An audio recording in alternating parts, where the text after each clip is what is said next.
Hello ভাইয়া, আপনি আমার ঘরের সামনে কেন বসে আছেন? ভাই, আমি একজন মুসাফির। আমি অনেক জায়গায় হেঁটে আসছি, থাকার মতো কোনো জায়গা খুঁজে পাচ্ছি না। আসেন, ভিতরে আসেন।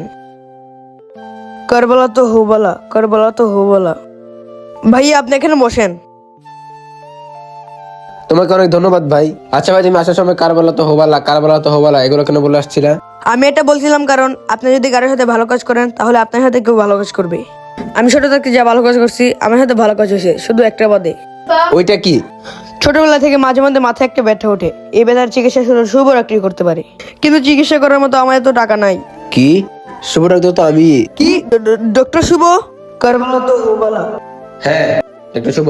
তাই ছোট ভাই, তুমি সবার সাথে ভালো ব্যবহার করতে না, আর তোমার সাথে ভালো কিছু হবে। আমাদের উচিত সবসময় ভালো কিছু করা, তাহলে আল্লাহ তাআলা আমার সাথে ভালো কিছু করবে। চলো ছোট ভাই, আমি আজই তোমার অপারেশন করবো।